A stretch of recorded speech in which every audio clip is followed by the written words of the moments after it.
The next thing we're going to talk about with step 3 about the properties of exponents is powers of binomials.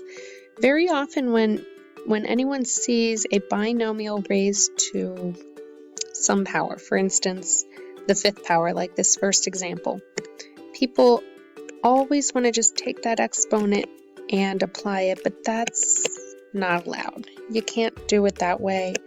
And here's kind of, in a nutshell, a reason why. A plus b to the 5th literally means a plus b times itself 5 times. It's kind of the same reason why a plus b squared is not equal to a squared b squared. It gives us a squared plus 2ab plus b squared. In order to multiply this, we would have to FOIL or box the first 2 terms. We would have to FOIL or box the the 3rd and 4th. Then we'd have to multiply them together, which would be a trinomial times a trinomial. And then we'd have to multiply that by this last binomial. That's a lot of work. So fortunately, we can use a binomial expansion. And a while back, in the 13th century, the Chinese discovered a pattern that we now refer to as Pascal's triangle. Pascal was a famous mathematician.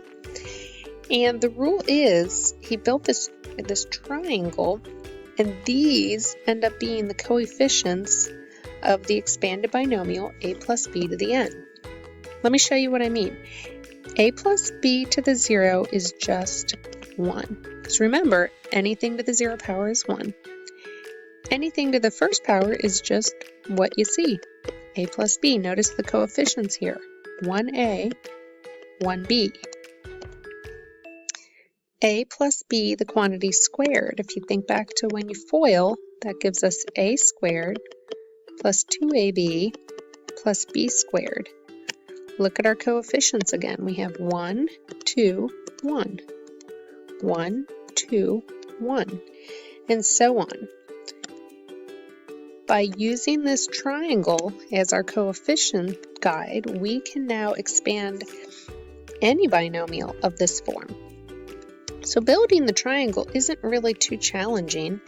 You just start off with a number 1, then you put a 1 on either side, and you continue doing that, but in the middle here, 1 plus 1 makes 2. Now, I'm going to put a 1 on each end. 1 plus 2 makes 3. 2 plus 1 makes 3. Moving down, 1 plus 3 makes 4. 3 plus 3 makes 6. 3 plus 1 makes 4. And if you just remember that this is to the 0 power, 1st power, 2nd power, 3rd power, 4th power. Our problem is to the 5th power, so we're going to take it a step further. 1, 5, 4 plus 6 makes 10, 6 plus 4 makes 10, 4 plus 1 makes 5, and 1. Because it's to the 5th power, we want to use this row from our triangle. So I'm going to take that row, and I'm going to write it over here. 1, 5, 10, 10, 5, 1. Now remember, initially when you're doing problems like this, it might seem like a lot of work, but it really is faster than simply expanding this through multiplication. The next thing I'm going to do is write the first term, which in this case is a, on underneath each one of those coefficients. And I'm going to put them in parentheses. I'm going to take the second term, which in this case is positive b, and I'm going to put it in the second row here, b, b, b. It is positive, so I'm just going to use that implied positive, but I'm going to put them in parentheses to get in the habit of using parentheses. When you're dealing with positive terms, it's not super essential. However, it's good practice to get into so that you don't mess up when you're dealing with negative numbers. Now I'm going to apply some exponents. I'm going to start here. It's to the 5th power, so I'm starting with a 5, 4, 3, 2, 1, 0. Now I'm going to start on the right side and do the same. 5, 4, 3, 2, 1, 0. If it helps, you could kind of put this into more of a chart form.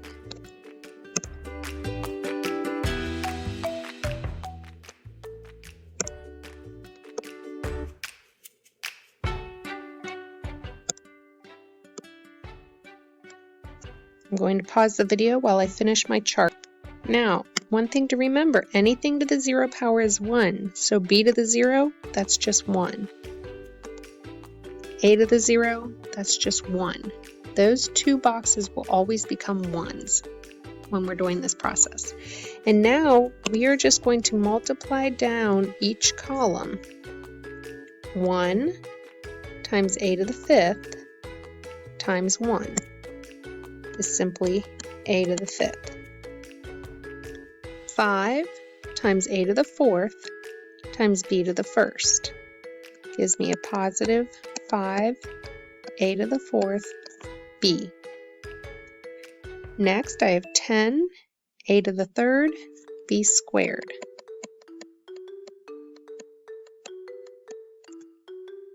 10 a squared b cubed.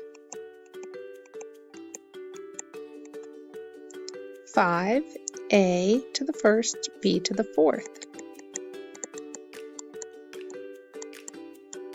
And finally, 1 times b to the 5th. Notice if you add up the variables, you always end up with 5. 5 a's, 4 a's and a b makes 5 letters, 3 and 2 makes 5 letters, 5 letters, 5 letters, and so on. And this is our answer.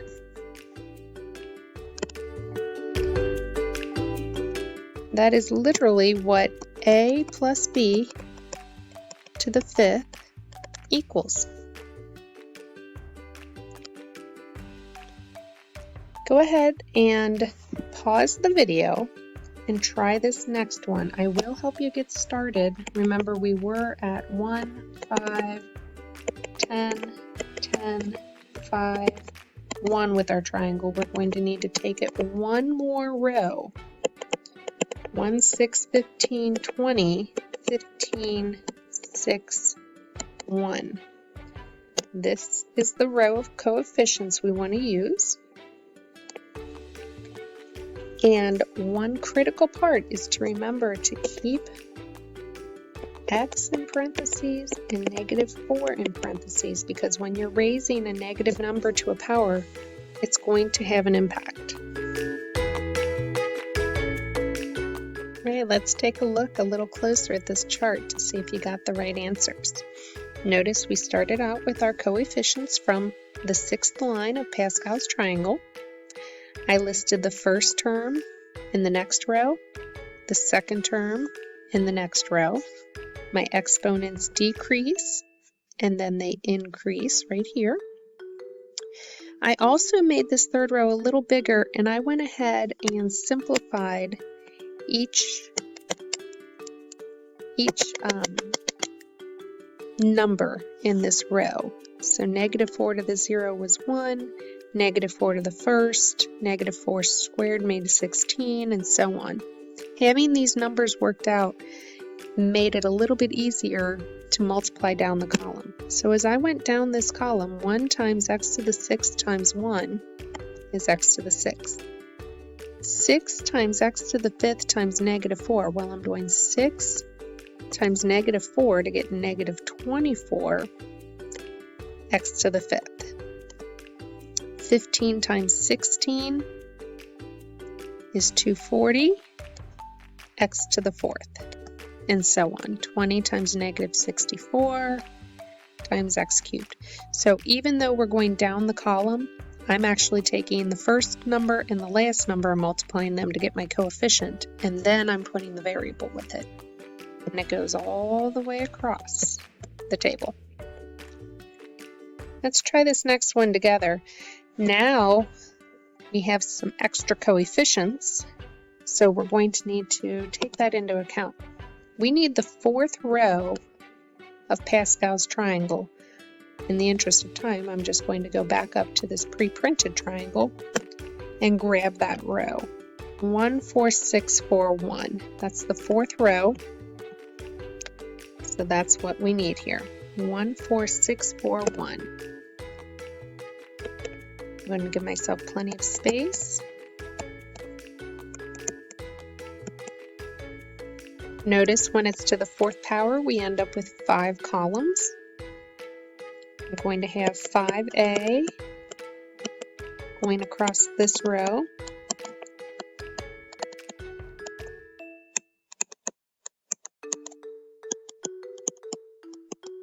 I'm going to have 4b going across the next row.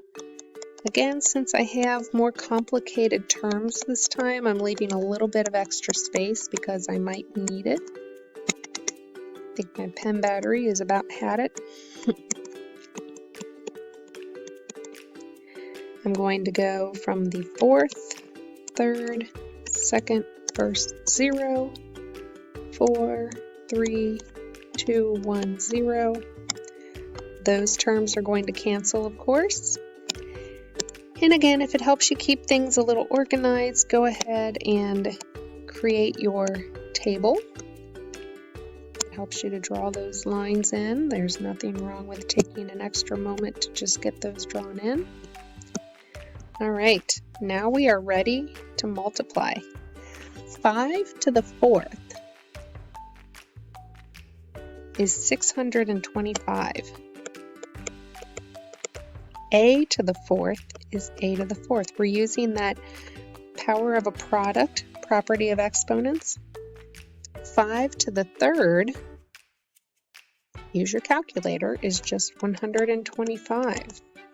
A to the third. 5 squared makes 25. A squared, 5a, and this is just 1. I noticed that I was so quick to set up my table that I made an error with my second term. My first term is 5a. My second term is negative 4b. Don't drop those negatives. Shame on you, Mrs. Mark. Put those negatives in there. That's the whole point of using these parentheses. Next, we can apply this 1. We end up with negative 4b. We need to square negative 4 and get 16, and square b, get b squared. Cube negative 4 gives me negative 64. Cube the b. And finally, negative 4 to the fourth power gives me a positive 256, b to the fourth.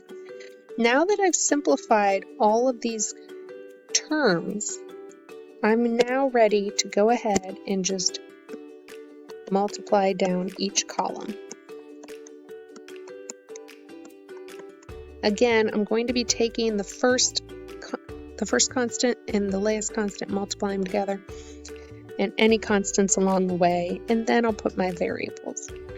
So I have a 1, a 625, this is just a 1, so I end up with 625. A to the fourth, and there are no b's in this term. Next, on my calculator, I'm doing 4 times 125 times negative 4, and I get negative 2,000. A to the third, b. Numbers, a's, b's. We're doing that for every column. The next column, 6 times 25 times 16 gives me positive 2,400. A squared, b squared. Next I have 4 times 5 times negative 64 gives me negative 1,280, a, b to the third. And finally, 1 times 256 No A's, b to the 4th. Very often in some of these problems they'll say, what would the 4th term of this expansion be? When you're doing that, you really only have to set up your chart. You would set up the coefficients. You could write out each row, but then we really would only have to worry about this row to get that 4th term of this expansion. You wouldn't have to do all the rest of the chart if the problem just asked you for a single term. Now for the last problem, I'm going to go ahead and do the work so that you have an example. Please pause your video and try it and see if you get the same thing. And there you have it. After expanding this binomial, you get this lovely long answer. The key is to stay organized with these problems. Take your time, and you should do just fine with any degree of difficulty that you might encounter.